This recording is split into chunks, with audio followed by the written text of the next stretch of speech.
Hope you watch it. Yeah, send it to us. Um, did he show? So okay, so you got Mars is asking a question about Jordan Peterson. Did he show any sign of having evolved his thinking?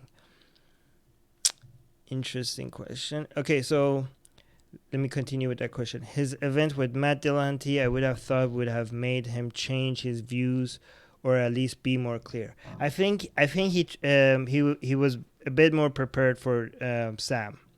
I think he underestimated because he talks about the atheist community as if like they're teenagers, the way they talk about religion, that they don't understand it. I think his debate with Matt made it clear to him that he doesn't know what he's dealing with. Like that he needs to be more prepared when he's talking to atheist activists like Matt Dillahunty. Matt Dillahunty have been debating these topics for ages. So, and it was pretty clear that I think in that debate Matt had the upper hand, and I think for Sam he came more prepared, but still, I still think. I mean, I'm biased. I'm pretty sure any Jordan Peterson fan is gonna say no, Jordan did a better job. But I think that I honestly think that Sam crushed it. Even though Jordan Peterson came more prepared, and to be fair to him, he really Jordan went out of his way to try to steelman Sam and try to he started the whole thing by trying to see if he understands Sam's position, try to explain it back to him, see if it's a fair way of explaining his position. It was very good. It was a very good way of starting the debate. And actually, in the second day, the moderator was fantastic. The debates between Sam and Jordan previously on the podcast, they got hung up on like definitions, and they just got stuck on something and they didn't move past it, and a lot of people found it annoying. And I think Brett Weinstein as a moderator, even though he didn't talk much, the very little involvement that he had was perfect. The way he made sure that the conversation keeps moving forward and doesn't get so hung up on details. And sometimes when one side wasn't understanding the other side, he tried to rephrase it and explain it and ask the other person, was that a good explanation of that? It was fantastic. It was having Brett as a moderator, I think, made the whole experience much better than what we heard on the podcast that they had with each other. And another thing that you asked, where did the question go? When you asked, did he show any sign of having evolved? One thing that I don't know if you could call it evolved is that he actually finally came up with a definition for God, which is something that he seemed to refuse to do before. But he went through a whole paragraph for his definition. There was a whole bunch. I mean, I'm not gonna go over his definition. I'll let you watch that when the video is out. But what Sam really quickly noticed in that definition, which is a very long definition, was that it had nothing to do with the God that most of us talk about when we talk about God. When we talk about God, we're talking about the conscious creator of the universe. And that is not at all what Jordan Peterson means when he's talking about God. And most of the things that his definition for God was like a list of different things. Many of them not having to do much with each other. But almost all of them we know to be exist, like things that most of us wouldn't disagree on the fact that they exist, right? And that's basically the traditional way of dancing around proving God by just redefining God to something that we already know that exists, and therefore God exists. I mean, there's nothing new about that.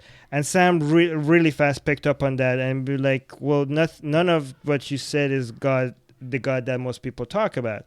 And he said, this is not a God that cares whether we masturbate or not, which is a very funny example that Sam gave, which completely changed the conversation to I think they talked about half an hour at the end of the first event. They talked about masturbation, which was interesting. Um, uh, you guys should, when the video comes out eventually, you guys have to watch it. But that was very interesting to see. Wow, I missed out a whole bunch of live chat stuff. Let me see what I missed. How's my audio? You guys see, I got when I was listening to my previous podcast, I noticed there's a lot of air. So I got this. What is it called? What do you call this? Anyways, pop filter. Let me see. What was the question?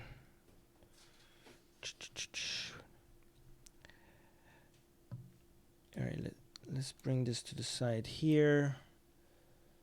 The live chat keeps going up and I keep losing track of it. I need an assistant. Matt Dillahunty, who wouldn't be in a league with... Yeah, so Harris Sultan is saying Matt Dillahunty, who wouldn't be in league with Peterson on any other subject, destroyed Peterson on his God position. Well, because Matt is... That's good. The God debate is Matt's expertise, right? And there's no way you could bullshit around that when you have Matt on stage with you, right? Let's see if there's any questions. The only difference is Deepak uses the word quantum and Peterson uses story. You know, guys, you should watch this debate because actually Sam brought that up. That comparison, which was very funny to actually hear it being said to Jordan Peterson, that comparison.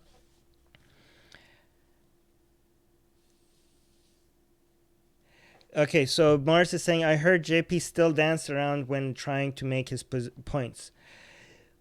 Technically it was still dancing around, but it was a little bit more clear than before, because before going on this debate, Jordan posted on Twitter asking people what was the main question that they wanted to answer. And this was to his own followers.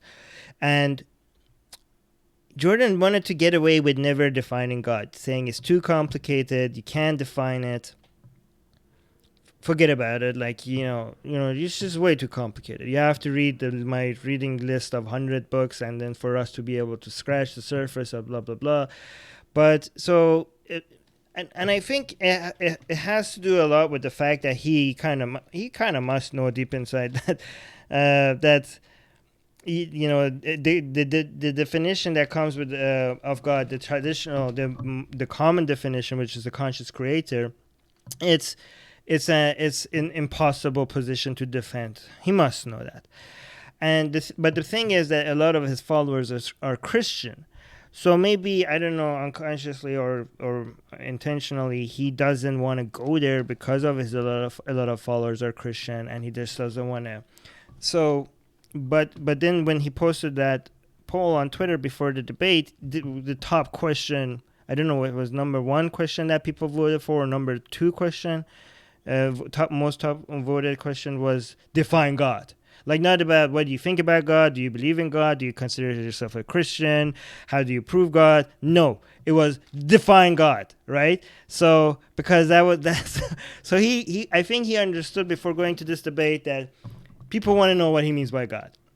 So he actually wrote it down and basically had it prepared, reading it, right? So, but it seemed it was very complicated definition. It was a very long definition, and then right after that, even though he came up with definition, it was still dancing around it. But this is an interesting thing. Is a lot of people that think he's profound.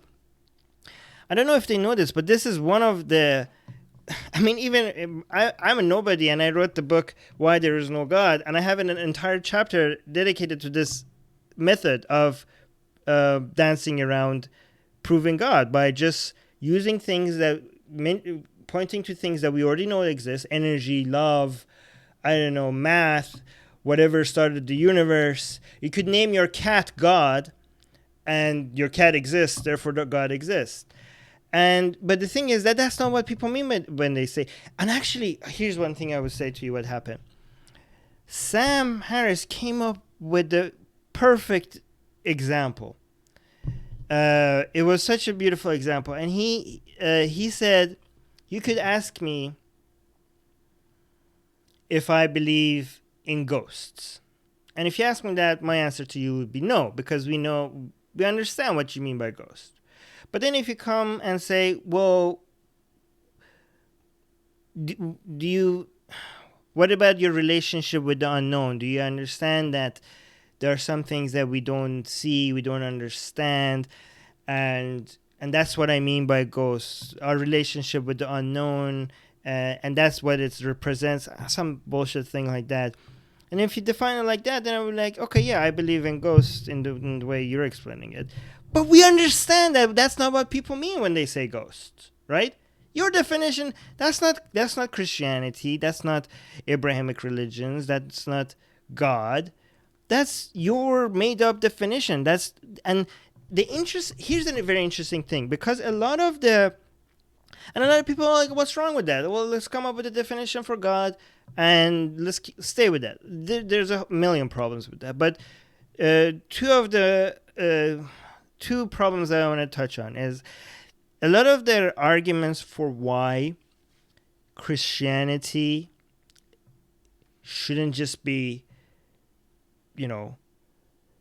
dismissed as irrelevant and barbaric and ancient, and you shouldn't just throw away the baby with bathwater, and there's valuable things in there. They say that Western civilization and our modern culture, modern values are based on Christianity and all that nonsense. They say that one of the main arguments behind why that is true is because Christianity has been around for so long. It's been around for so long. It cannot have been useless if it could not have been useless if it survived for this long. There must be something in there. There must be a lot of things within Christianity that we rely on that getting rid of it, we don't know what's going to happen, what's going to take its place. And then at the same time, when we point out that this new God, this new whatever definition of God they have is new and has nothing to do with what Christianity is all about, and has nothing to do, is most definitely had nothing to do with whoever is responsible for writing the different books in the Bible. They're like, well, yeah, but we're looking at things in a new way. Well, which one is it then? Is this something that has been around for so long and that's why it's valuable, or is it new? Because if it's new, all those arguments for us having to keep this because it's ancient, even though even if that was true, that's a bullshit argument. Old doesn't mean good. But even if it was a good argument, now you're saying it's okay to have new things. This has nothing to do with the Christianity. You're not a Christian. This is a Jordan Peterson religion. I don't know what it is. Jordanism. Let me see if I missed what I missed in the live chat. Guys, can you tag Secular Jihadists so I can make sure that I didn't miss anything? Hi, Armin. Wait, I don't know how far I go. What's up with blasphemy? Are we talking? Well, let's focus it on Jordan Peterson. That's the main Q&A we have for today. Or else you guys want to change it up a bit. Let's go lower.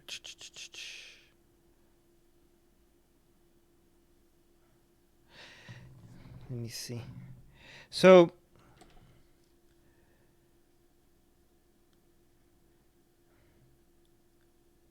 oh, you guys are talking about something else. You guys are talking about Tommy Robinson now. Do you guys want to talk about Tommy Robinson, or can we keep it on Jordan Peterson? Vote in the live chat.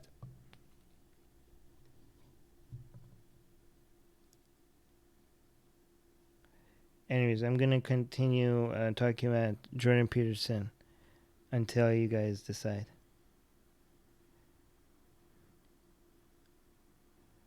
let's go back to keep up, keep it, Peterson. Okay, everyone is saying keep it up, Jordan Peterson. All right, can we keep the discussion on keep this debate between you guys? And I already have a hard time keeping track, so we could do. What I could do is like we could do another entire video about Tommy Robinson later.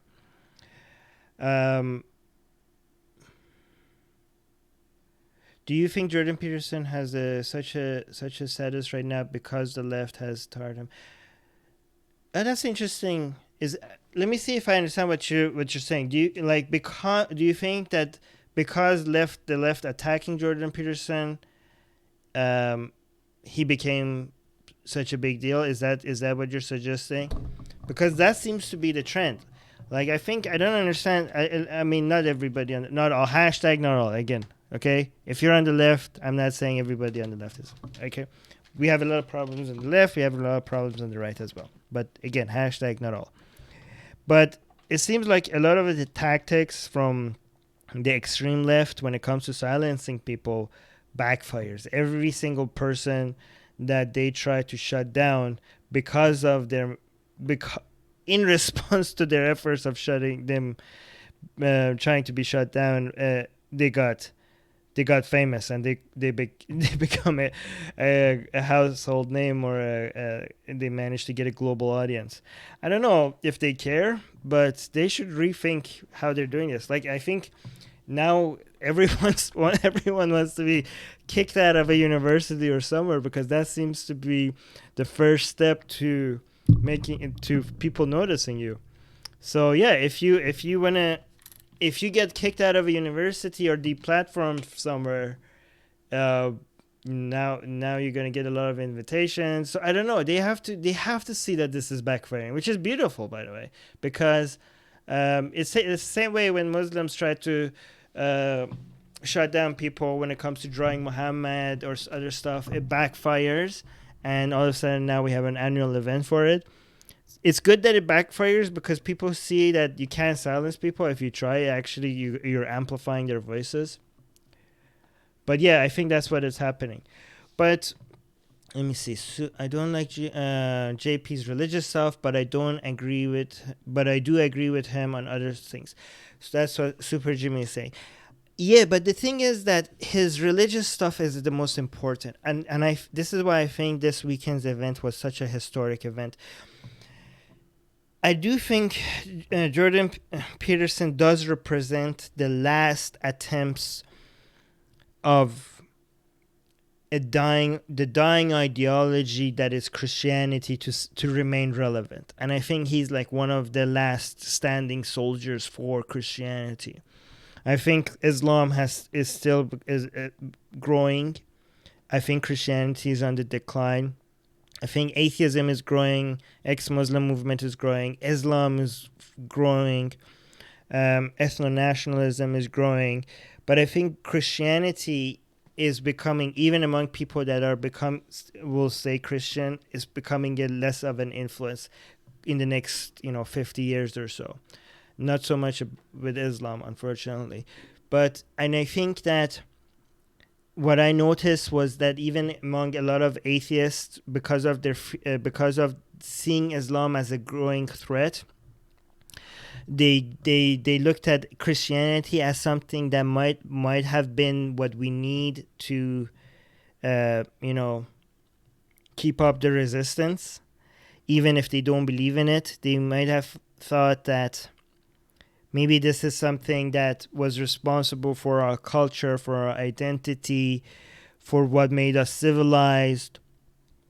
And even if it's not true, maybe it's such a deep part of our identity, and without having a strong identity, this new identity is coming up and taking over. And maybe we should just hang on to it a bit longer because of the threat of Islam. And somebody like Jordan Peterson was very interesting because he was making a lot of Christians that hope that Christianity could be very relevant, the Bible could be relevant even in the secular world, because most of their arguments are so dumb that somebody that sounds intelligent, that sounds like he has intelligent arguments, becoming so famous, becoming so well known, was such a major champion for them.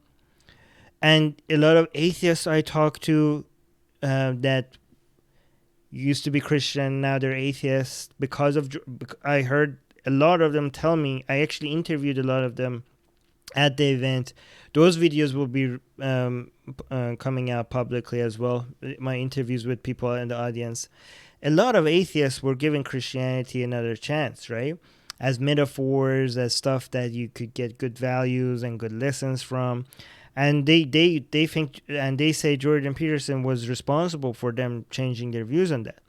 And this is why I mean, I don't, his Jordan Peterson's views on free speech and other stuff. I don't think that he is a major force on that. I think there's a lot of people. There are a lot of people that are fighting that fight. I think what he did, what I was scared of was the fact that he was such a big force, such a warrior for Christianity and keeping it relevant, and bringing it. It was basically seems like one of the final attempts at showing how the Bible is not something that you could just dismiss, that is important in our daily lives, that it's something that you should value. And I am so against that. And I think that Sam was, right now, Sam is the most popular speaker when it comes to, from the atheist community. I know a lot of people have their disagreements with him, but he is right now the most demanded speaker when it comes from the atheist community. And when it comes to Christianity, I think Jordan Peterson represented Christianity. And to me, this seemed like I would mark today as this weekend as and the upcoming. They're going to continue these debates. By the way, I'm going to go there as well in London and Dublin. They're going to continue these. By the way, I don't know if tickets are available, but if you're in London and Dublin, don't miss out on these events. And by the way, I'm totally biased because I also work for Penguin Philosophy, which offers these events. But these are, I do think that these represented like one of the final battles between two major rising ideologies, which is, and a lot of people were like, oh, atheism is not an ideology. It's not, but atheist activism and secularism is, okay? And I do think this represented one of the major battles, starting with Matt Dillahunty and then finishing it off with Sam. What I was happy to see was a lot of atheists that were convinced by Jordan Peterson kind of changed their minds a little bit after seeing the debates with Matt, and even at this event after watching Sam and Jordan having a debate. And an interesting one is, you guys know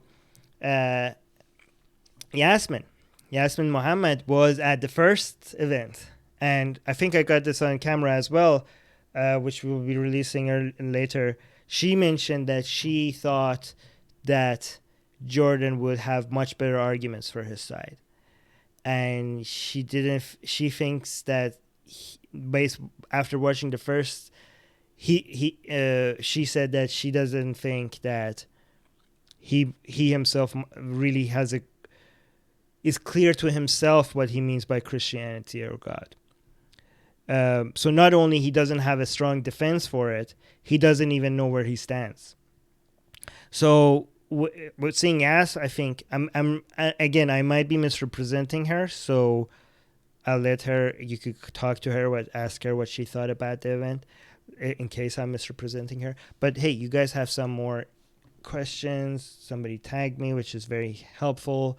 Ace tagged me saying, many ancient ideologies no longer exist, yet society has moved on. Oh, exactly. Moved on. If we add religion to the list, it would be the same way. That's such a good point. Like Greek ideology, mythology died. We're not missing them. People are not like, how are we surviving without Greek? The thing is that a lot of these people have this idea that the Bible brought these values, right? And one thing I want to do,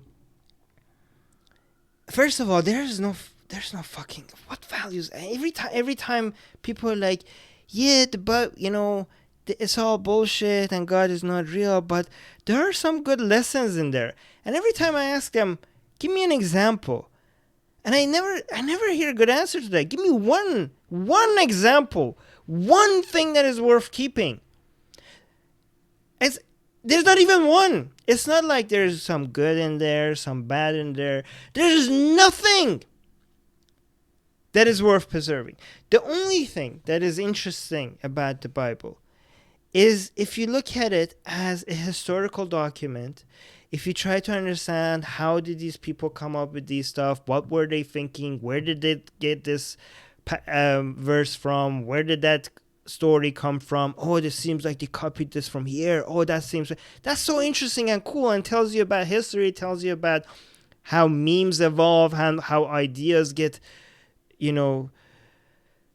how ideas evolve, and how, that's interesting, right? But to think that the people that wrote the Bible, there seems to be this understanding that even if the writers of the Bible weren't talking about, even if Jesus was not real, or even if he wasn't resurrected, these writers, they had some deep understanding of psychology and conscious and what motivates us, and about the state of civilization and natures, and what makes us progress and what hurts us. And they just hid all this valuable information into these stories, and somehow, like, in a very clever way, are trying to communicate this with us. Where are you getting that from? There was a million other stories written in the same time from different places, and they were all nonsense. How, like, isn't the more likely explanation that they actually believe that this dude was literally crucified to a fucking cross, and then his body an actual body went up to heaven, and he's gonna come back? Isn't that the more likely scenario? If these writers really had that much understanding about all of this stuff, first of all, where did they get that from? Is it not more likely that their understanding of our psychology was the same as the people around them, which is not that much at that time? Isn't it more likely that this is just the same amount of, if they were this wise and have this much knowledge about, for some reason, among people that didn't have that knowledge, they had more understanding about civilization and all this other stuff that Jordan Peterson that says that we today would not understand unless we go through his reading list and think about these and go through, get like a fucking PhD and stuff. Then we only after that we would be able to scratch the surface. But these writers back then who wrote the Bible, they didn't have access to all this knowledge, but they figured it out, but why didn't they just say it then? Why did they have to hide it in fucking stories? And here's another thing I don't understand. They say, oh, stories, the metaphors are valuable, and this is that. No! Stories are a horrible way to communicate. Stories are good for entertaining.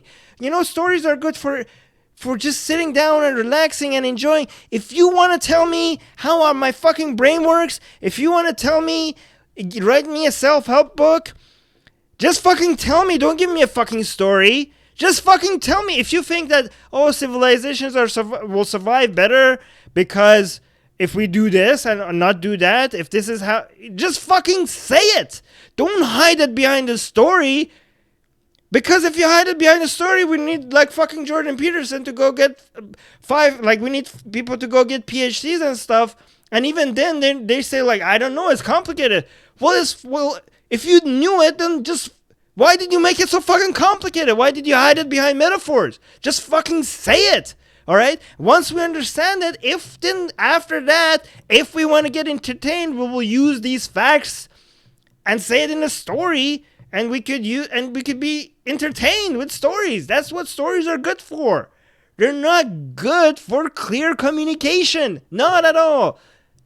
And he seems to think that, Jordan Peterson seems to suggest that these values are in our society because of these stories. It's the other way around.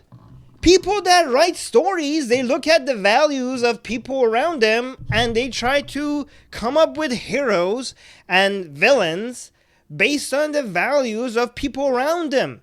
The stories reflect the values of the society at the time. They don't create the values.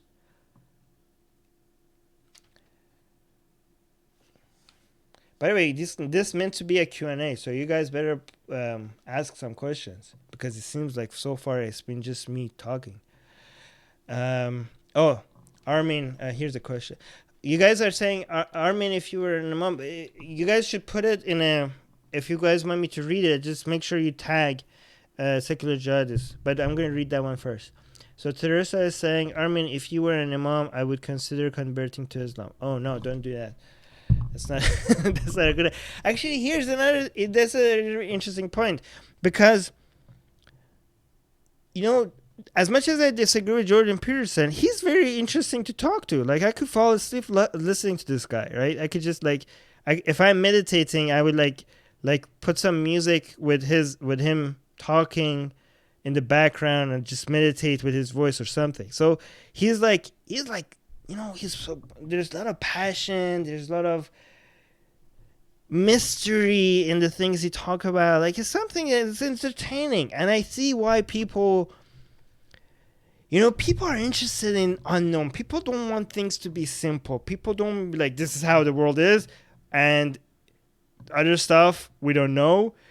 Like, what do you mean we don't know? We just tell us something.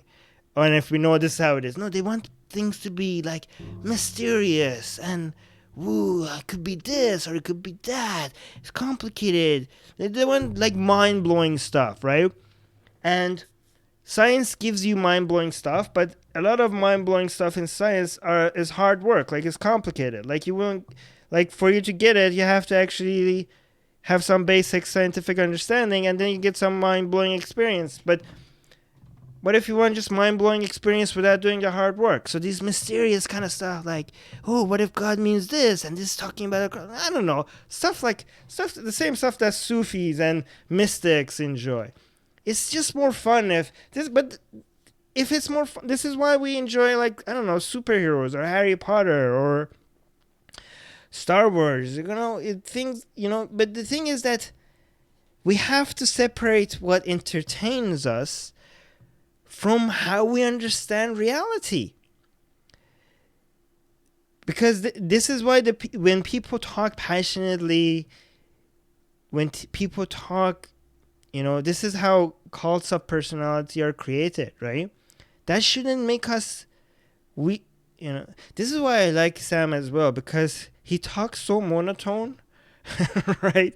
That it's hard to, that, okay, it's not because of the passion that it's just making sense. That's why. Or if it doesn't make sense, you could say, okay, this doesn't make sense to me. This makes sense to me. That's why I agree with him, right? But sometimes you just get attracted to the way somebody speaks and you just like, this has to be true. Look at the way he's speaking. And you have to be careful not to fall for that. But yeah, and this is, again, this is the old, a lot of people say, reals before feels, right? And I think a lot of people that are Peterson fans are basically people that go for feels, things that feel intelligent or sound profound.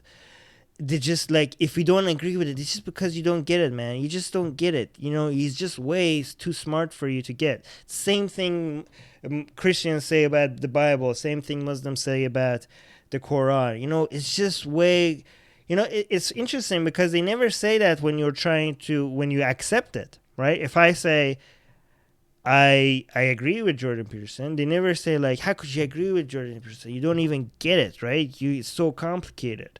Or if I say I'm a Muslim, I'm converting to Islam, they never say like, well, did you read these scholars? Did you read this in Arabic? Did you read the Quran in Arabic? Did you, how much time did you study? They're not accepted. They welcome you into their cult right away. But when you disagree with them, then everything is way too complicated for you to understand. And you just don't get it. So Killian is saying stories are good ways to communicate for children. Well, for adults too. But no. Not way to communicate, way to entertain. Oh, wait, you're saying it's a good way to communicate for children? Yeah, I don't know. I'm not a parent. I'll let you know later once I look into that. I'm not an expert in how to bring up children. JP seems to think we all need to be taught like 5-year-olds. Yes, exactly. Mars Chang is saying, was he more clear about what he means about atheists aren't really atheists? Well, he actually repeated that at the event. He said, Sam wanted a clarification on that, and Sam says, so you're saying that I say I'm an atheist, but Sam is behaving as if he believes in God.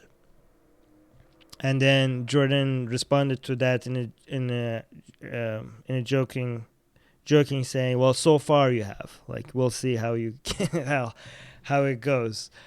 But and he repeated the claim that he lives as if God exists, which is, I have no idea what the fuck that means, because as if God exists, his definition of God was things that exist. So, but the thing is that his God has nothing to do with Christianity or the Bible. Has nothing to do. But he keeps on bringing up Christianity or the Bible. And in fact, the resurrection came up. And Sam, because his definition of God was so different from what other people mean by God, Sam actually brought up something specific, whether or not he thinks that Jesus was actually resurrected, like actually his body, not like, oh, sacrifice. By the way, the whole concept of sacrifice came up. So many things came up. Sacrifice came up. Masturbation came up. For a long time they were talking about masturbation. That was really funny and interesting. Israel and Palestine came up. I wasn't expecting that. But the resurrection, the interesting part was Sam really wanted for Jordan to answer whether he actually thinks that Jesus was resurrected or not. And Jordan responded to that by saying that that's a very complicated question. Of course, that's the classic Jordan Peterson answer. And he would need 40 hours to be able to explain that. But I think Jordan, if I remember this correctly, I think Jordan made a mistake then by asking the same question to Sam. I don't know if he actually asked Sam that or Sam answered it himself. But I think if he did ask Sam, that was a mistake, because Sam then answered it in a way that made the whole audience applaud. And he showed that, because he said, like, so Sam's response to whether he thinks Jesus was resurrected or not was a clear most probably not, right? That's how simple that answer was. It doesn't take him 40 hours. It didn't take him 10 seconds. And it's just that simple. There's nothing complicated about that.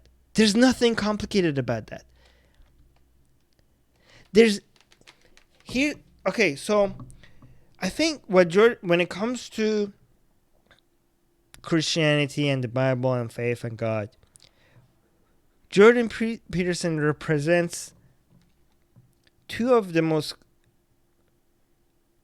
classical excuses people make for ideologies that can't be defended. And this is why I think what he's saying is not new at all. It's just his presentation is new. And the fact that he's an interesting person to listen to. And those two things are, one, this is Islam and Christianity do this. They try to claim monopoly over morality. They try to make it seem that they're responsible for most of the values that is responsible for our civilization's progress and values that are worth having, versus total chaos, which nothing could be further from the truth. And the thing is that I think Christianity and Islam are such dangerous memes, and this is one of the main reasons why they have survived so long, because they again, I always compare them to like a poison pill that has a sugar coating. They have these. They're both dangerous ideologies, but a lot of other dangerous ideologies, they harmed our society, they died. Some of them are still around a little bit, but they're not as much in power as they used to. But these two fucking ancient monsters, they just don't die, right? They just keep resisting. And I think one of these two memes, one of the advantages they have is that they're not like they have these sugar coatings. They're like, oh, be nice to your neighbor. I don't know. The meek shall inherit the earth. Warm fuzzy, take care of orphans. Warm fuzzy bullshit stuff. Just like, you have a shit sandwich and you just put some rainbows and butterflies around it, and you just start. That becomes your branding. And the thing is that these memes, the fact that they survived for so long, people look at it as evolution, as like there must be something in there worth keeping. Well, that's why they've survived so long. But the thing is that, again, this is the evolution. This is the survival of the tribe versus the survival of the individual. When it comes to the survival of the tribe, the memes that survive, it doesn't mean that they're good for the individual. It might give the tribe an advantage, but it might come as a cost to individuals, but an advantage for the tribe. And that's not a good thing, right? We are not like our genes. Like, we are to our tribes like our genes are to us, okay? But we outsmarted our genes. We're doing things that our genes are not conscious. We outsmarted them. So we have sex with condoms. That wasn't meant to happen. So we got the pleasure without actually doing what the genes wanted us to do. So we kind of like trick the system, right? We chew gum. Our taste buds are supposed to only get pleasure when we give it energy, but we came up with other ways to satisfy. I don't know. We do things not based on evolution. We're not trying to spread our genes. Our pleasure was a tool for us to spread our genes, but now the tool became the goal, and we say fuck the genes goal. We have our own goal. The pleasure is the goal. So now us as individuals have the same relationship to the tribe as the genes have to us.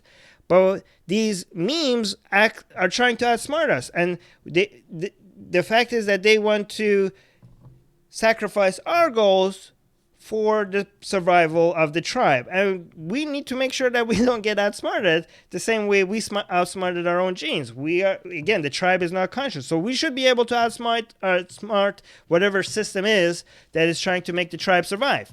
Individualism, right? We care about the happiness of individuals, not about the survival of tribes. So the fact that these things lasted for so long doesn't mean they're good for individuals. Where was I getting? Oh, so that was number one. Number one is that he tries to suggest that there's these values in there that are Christianity is responsible for, and there are so many arguments against this. One of them is that most of the values people point to, human rights, free speech, I don't know, all of this good stuff, Christianity was around and these things were not around for most of the time. Only post-Enlightenment era, these values started getting introduced to society. If Christianity is responsible for it, why did it take so fucking long, right? Why is it that only post-Enlightenment, which was a movement against fucking Christianity, why is it only after that these values all of a sudden become so popular? That's one thing. Another thing is that Christianity and Abrahamic religions in general were a step backwards. Go look at the way Greek philosophers talked about ethics.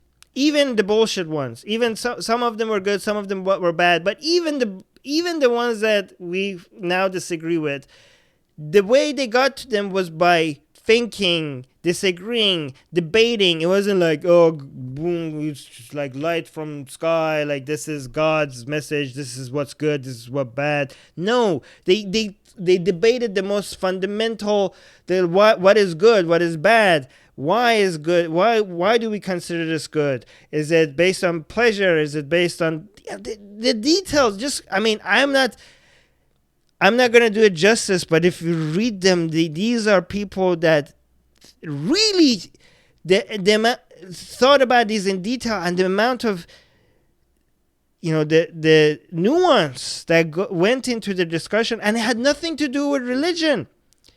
Greek mythology was separate from ethics.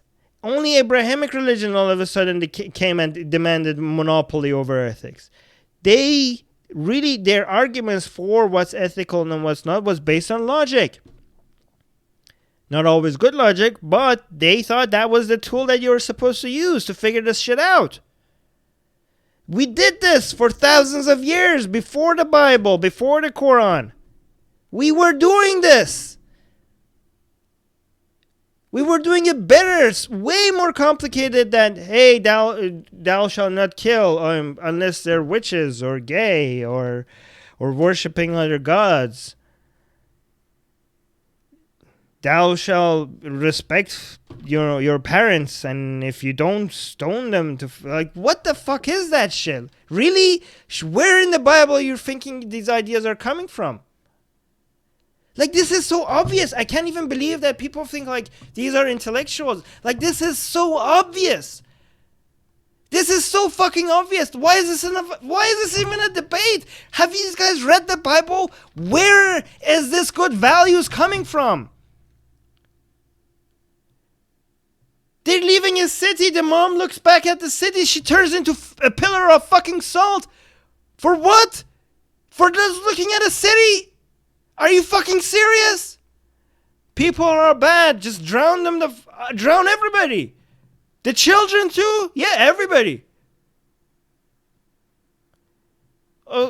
We should rape our father. Oh my, the same father that suggested the whole mob of people just offered us to them to rape. These are family values that people think the Bible is responsible for.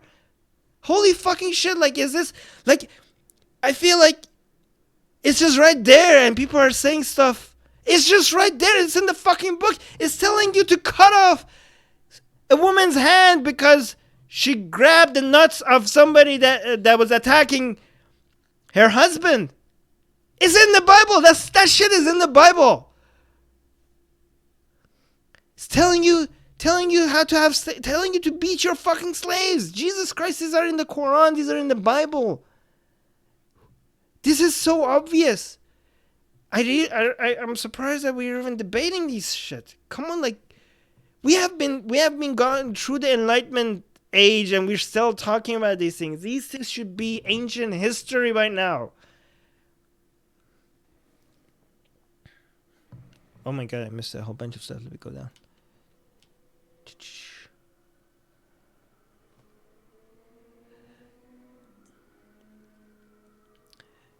Oh, so that by the way, that was just number one. Number two of the most Jordan. So I mentioned Jordan Peterson represents two classical way of trying to defend these nonsense, and the second classical way. And the interesting thing is that this is not just about religion. You see this in many places. By taking simple, this is the exact opposite of what science communicators try to do. Science communicators try to take complex ideas and they try to simplify it for mass consumption and for a bigger audience. They try to see how could they explain very complicated ideas to people that are not scientists. And this is what good science communicators do. And they simplify it. They simplify complex ideas. But what these people do is the exact opposite. They try to take simple ideas and they try to make it seem more complicated than they are.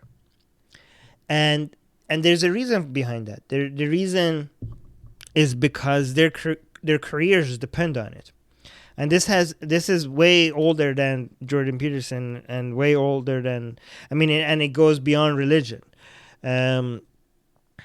Like in law, for example, and many things get complicated on purpose. Contracts get complicated on purpose. Laws get complicated on purpose. So you constantly need to hire more lawyers, more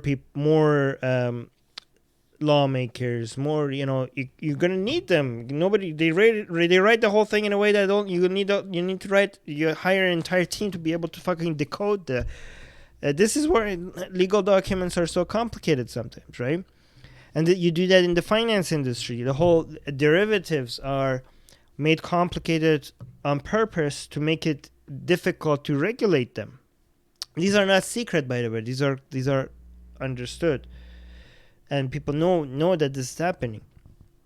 Financial models. I worked in the finance industry. Financial models are made complicated on purpose.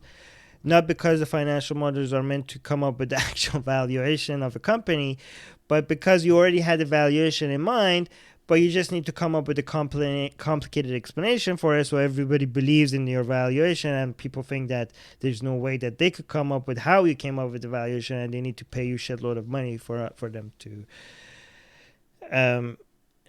be able to come up with that. This is so common, but. So Islam did the same thing. You had just a simple story of Muhammad and just being a warlord and uniting all the Arabs against the Sassanids and against the Byzantine Empire. It was a simple story, right? But what happened to it? You made a whole system of hadiths, and you come up with a chain of narration. And you made the whole shit so you came up with a whole kalam, you came up with fiqh, you came up with the whole... every fucking verse in the Quran turned into something that you needed to write 10 books about. Every single dot in the Quran has been argued endlessly. Every single hadith has been argued over and over again. You could do this with nonsense. And it could be...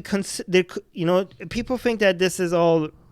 random nonsense. It's not random, okay? They come up with a very complicated, organized system that you eventually have to hire people to be able to even understand what's going on. And you can do that based on worlds that are not real. You could do that, for example, let's say Harry Potter, right? You could take Harry Potter and you could start writing fan fiction. And you could have consistent rules behind how this world works. So, for example, if you're writing fan fiction, you could be like, whatever this person wrote makes no sense because there was a spell cast in this story against, and such a spell could never be cast by such a wand because this wand doesn't have dragon tears in it. So it's impossible for you to, and there's rules. There's rules within this world, and you could be very consistent with your rules. So the world that you create has its own internal logic, and it's organized, and it's and you have maybe different schools of thoughts. There's like the Harry Potter world could be some disagreements. You're gonna have different groups. You have 4 different schools of thoughts, just maybe based on the 4 houses. Oh, that's interesting. But the whole world is made up. But that doesn't mean that there's not a complicated system that you created that within that world makes sense, that it has its own internal logic. But now all of a sudden, because it looks complicated and because it has a consistent logic within it, it seems real and it seems like intelligent. And you end up thinking like, well, this whole thing cannot be just made up. Look at how fucking look at how many people. And this is why when you talk about when the Quran says like, it's telling me to beat my wife, that seems wrong. Like, then they're like, oh, you're just not looking. This is more complicated than that. Look at all these libraries of thought. Look at all these scholars. You just can't look at it that way. You have to look at the meaning behind it. Look at all these, thousands of years of scholars. Like, who are you to you can't just read it and just think like it's just saying that. What are you talking about? Like, are you a scholar? It's more complicated than that. They're like, yeah, but it's just saying, if you fear disobedience from your wife, beat her. Well, 2 first steps, but if those 2 first steps don't work, beat her the fuck up. That's what it says. I don't know what. Okay, yes, you have. I see your fucking libraries and I see your Islamic universities and your Islamic scholars and all of that. But this book is telling me to beat my wife. It is saying that, okay? It's right there. Right here. That doesn't seem that complicated. Okay? It's you have to read it in context. Like, okay, I read it in context. It didn't make it any better. In fact, context usually makes it worse. Context always. Here's the thing. Go read a peaceful part of the Quran. No Muslim is going to tell you like, well, most Muslims are going to be like, oh, that's beautiful, but did you read it in context? No, they always ask for context when you read the shitty part of it, right? The part of the Quran, for example, that says killing one person is like killing all mankind. First of all, even if it was just that fucking one verse, which is copied from Jewish texts, by the way, that's bullshit by itself. Killing one person is not like killing all humankind. Killing all humankind is definitely much worse, okay? But let's give it some slang and say like, okay, if that seems like it's telling you not to kill people. Did you read the next fucking verse? Did you read the next? First of all, if you read it in context, it tells you that this is what God was talking about. Bani Israel was talking about the Jews. So if you read it in context, it seems like it's not telling everybody to do it. It seems like that part of it is actually specific to some people. Because the next verse, it says, people that are spreading corruption on earth, crucify them. Okay, can you be more clear, the Quran? What do you mean by corruption? Because if I think what you really mean by people that are spreading corruption, there are millions of people out there that I'm now supposed to go and crucify based on the Quran. Right after verse, this is the verse that Obama read from the Quran, trying to defend Islam, trying to say that Islam is a religion of peace. The verse that nobody that defends Islam at that point ask for Obama to read it in context. Nobody asked, well, did you read the next verse right after that? Because context makes this much worse. Ace is saying you can do this mental gymnastic with Mein Kampf. Yeah, exactly. I always want to say that, but always people are like, oh, Godwin. Oh, fuck Godwin, okay? You know why? You know why people compare things to Nazism? Because people don't know history, and this is the only example in history you could use, because whatever other examples you use, nobody knows shit about it, okay? This is why we compare things to Nazism. But who am I going to compare it to? I'm going to compare it to Genghis Khan? People don't know the details behind the life of Genghis Khan. Everybody knows about Hitler. Everybody knows about World War II. What am I going to do? What other comparison in history can I make? Right? So yeah, I'm gonna compare things to fucking Hitler, and I'm gonna compare them to Mein Kampf, and I'm gonna compare them to things that happened in World War II because it's what people get. Okay, so Godwin is a law. It's not a fallacy. People are like, oh, it's a Godwin fallacy. It was never a fallacy. It was a law. And the reason it's a law because it's fucking useful. Anyways, yes. As Ace is mentioning, you could do this mental gymnastics with Mein Kampf. Let's try it. Let's try. Okay? We could say, just the same way people talk about the Quran, right? We could say, by the way, whoever is going to think about cutting this and making it seem like I'm actually excusing Mein Kampf, fuck you, okay, already. If you're cutting this out and making it seem like I'm a Nazi apologist. We can look at Mein Kampf and say,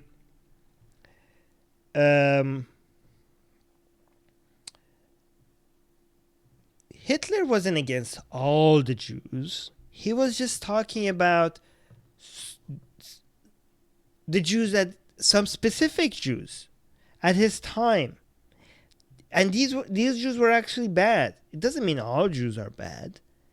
You have to go look at what was happening. He was talking about some certain Jews that were doing something wrong, blah, blah, blah. And you know, Hitler was actually fighting for equality. Okay, he killed more white people than he killed Jews. Okay, did anybody ever tell you that he killed more white people? Okay, in fact, he wasn't against all the Jews. He just thinks that Jews shouldn't be in Germany. They should have their own country. He thinks Jews should be away and Germans should have their own country. He was pro-Israel. He wanted them out of Germany. He thinks that all countries survive better if everybody has their own country for their own race. It wasn't racist. And when, you have to understand that Aryanism is not Aryan is just an idea. Aryan is just a superior state of mind that you could be in. Everybody could be an Aryan. Black people could be Aryan. Jews can be Aryan. We can all find the Aryan within us. Yeah, these things are not simple. You can't just read them literally. You have to think about what Hitler wanted to do for Germany. And when he's talking about the Aryan race, every country has to find the Aryan race within them and aim for that superiority. This is the superiority of a nation based on some ideas. Look what he did to the economy. Look, people in India are reading Mein Kampf. You know how popular Hitler is in India? Do you think he would be this popular among non-white people if we were just talking about white supremacy? Anyways, you could do that with anything. You could do that with green eggs and ham if you want to. In fact, I might do that.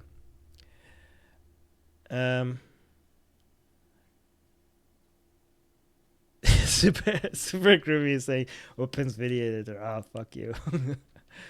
Anyways, let's see. By the way, guys, once these videos are out, I'm so excited to actually go over different parts of it and review them. And also another thing I'm gonna do, I'm actually gonna be at the. So what I did at the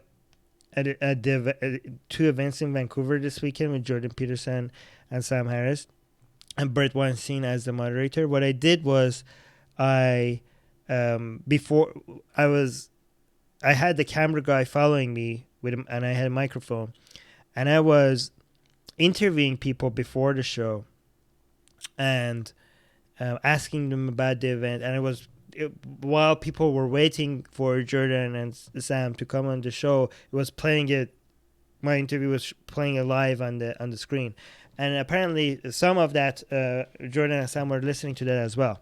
So, but I think some of it was good, some of it I could have done better. And what I'm gonna do is I'm gonna try to go on the subreddit for Sam Harris and the subreddit for Jordan Peterson. I'm going to ask them what kind of questions they want me to ask for from the audience, because what I also managed to do, I also interviewed Brett Weinstein after the second debate, and I'm going to see if Douglas Murray is going to be moderating the London and Dublin debates between Jordan Peterson and Sam Harris, which is going to be in July. So I think Brett Weinstein and Douglas Murray are going to talk about what experience he had as a moderator and what Douglas is going to do. I think his moderation is going to be different. I think it's going to get move away a bit because he's the moderator. I think it's going to move away a little bit from religion and faith. Maybe not, because Douglas Murray also had some views about the relevance of Christianity. But I think it's going to get a little bit more political, a little bit, and it's going to get a little bit more Islam related, I think. But I'm hoping to, once the interview that I did with Brent Weinstein and his views on the debate, once that gets released, I'm hoping Douglas Murray gets to see that as well. And I'm hoping that I get some feedback from Sam's and Jordan's followers on my questions that I asked the audience, to see what questions to ask in these when I'm doing the same thing in London and Dublin.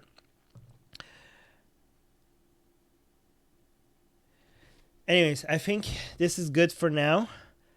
I will, once I have more updates regarding these events, I will update the description here to this once the YouTube video of this is out.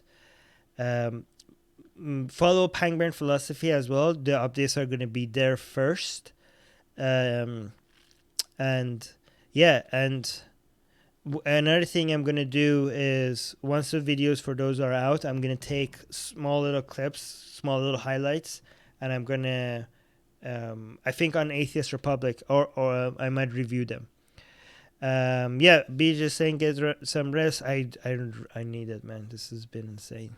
It's been insane. But I want to make sure that another thing that I want to tell you guys, this is very exciting. I think it's going to be happening. Is that with Pangburn Philosophy, we might be doing a secular jihadist tour with me and Ali in Chicago and Washington.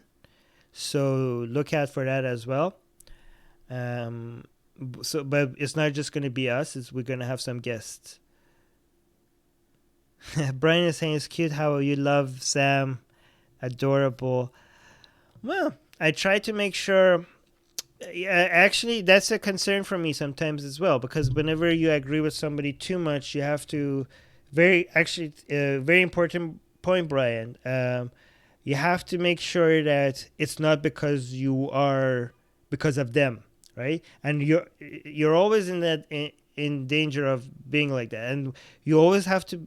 Whenever you see that you're agreeing with somebody more than 90% of the time, you have to ask yourself, is this because their arguments, or is it because of them? So yeah, it's very important. And sometimes you have to be like, no, you can't.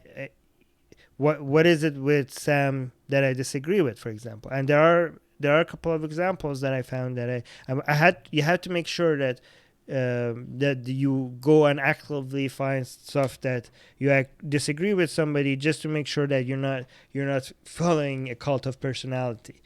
It's been challenging sometimes with Sam to find that, but I have found a couple. If we could talk about that later. But I mean, here's the thing: you could say same thing with Jordan's fans, right? And you're right. A lot of my views that I have when I'm saying that I think Sam was right and Jordan was wrong, it might be completely biased. And as much as you try to adjust for that bias, it's impossible. Like, it's impossible to completely get rid of that. And I'm hoping that Brian, people like you, point that out to me and try to see if you think that Jordan is making more sense than Sam. You tell me why, and hopefully I can consider it without bias. And again, it's impossible to do it without complete bias. We're all biased, but you can try as much as you can to try to see what those biases are and try to look at it, reevaluating your views always as much as you possibly can. Everybody needs a hero Jew to worship. LOL, joking. Okay. Secular jihadist. I'll call the video Arab talks candidly about Hitler. Okay. You know I'm not Arab, right? But here's the thing. When people think I'm Arab, I don't know if I should adjust, if I should tell them. I think it's racist. It's kind of the same way when people say you're gay and you say I'm not. You're like, well, what's the problem with people thinking you're gay? Or do you have a problem with people thinking you're gay? So that means you're a homophobe. So if people think I'm Arab and I go out of my way to tell them I'm not, does that mean that I'm racist against Arabs? Because what I noticed with a lot of Iranians is that when people think that they're Arab, they get very offended. And they're like, no, I'm not an Arab. That's very ignorant of you to say that. But if you tell them like, oh, I thought you are Spanish, they're like, oh, you really thought so? So it kind of shows for many of them that it's not about educating the people. It's about them seeing Arabs as inferior and they seeing Europeans as superior to themselves. So I don't know if anybody thinks I'm an Arab, should I just not say anything and just be like, why would I fix that mistake? Because there's nothing wrong, right? Armin is Aryan. Yeah, unfortunately, I don't know how. But for the thing is that a lot of Iranians want to think that, but again, a lot of Iranians we get offended when I tell them that their race has got mixed with so many other races that they are probably less than 50% Aryan by now. Super Grimy is saying, I just hope people don't dismiss everything JP is saying because of his religious side. That's a fair point, Super Grimy. I think, actually, once you watch the debates, whenever you get to, you notice that the main point of agreement between Sam and Jordan was on free speech stuff.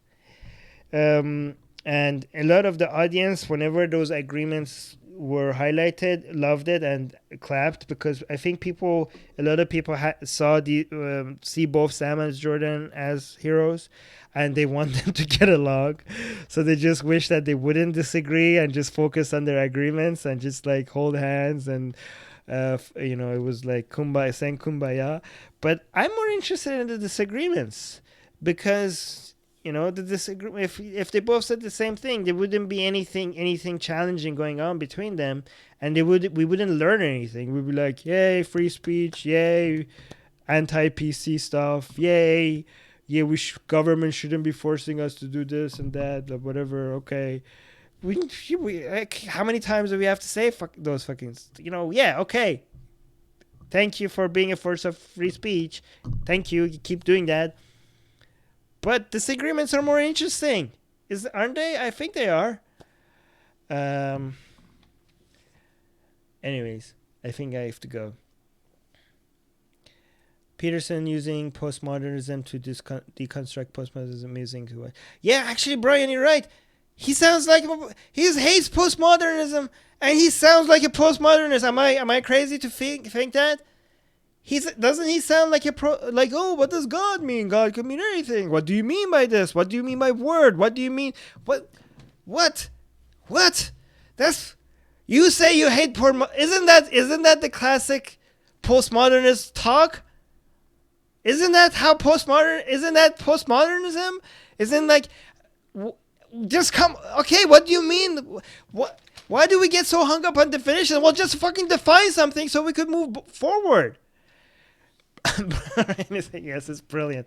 So you're saying it's all an act, and he's just trying to show how ridiculous it is by being ridiculous, Brian? I don't think so. Anyways, Teresa, idolizing Armin is halal though. No, it's not. It's haram. But anyways, good night, y'all. I love you guys. Sorry Ali couldn't be here. Ali said I didn't want to cancel tonight's Q&A, but Ali's been very busy as well. But we're gonna be definitely doing this Q&A next time, both of us. Tell us what the next Q&A needs to be. Let us know. Message us. BJ saying thanks, Armin, and everyone cheers. Mike is saying if someone is 90% fundamentally wrong, but you agree with the rest of 10%, it doesn't make him legit. JP is pseudo intellectual. Yeah, I mean, yeah, I agree with that a little bit, but again, it's not about the people. Again, it's about the ideas, right? So I guess you can still appreciate that 10%, right? I guess, right? Um, Live long and prosper. Yep, you too, Mike. You can learn from people you disagree with. You definitely can. Super creamy. You're right. I don't know how to. I keep wanting to end this, but I don't want to say goodbye to you guys. You guys are awesome. Anyways, love ya. Always these. This is my awkward ending. Bye, guys.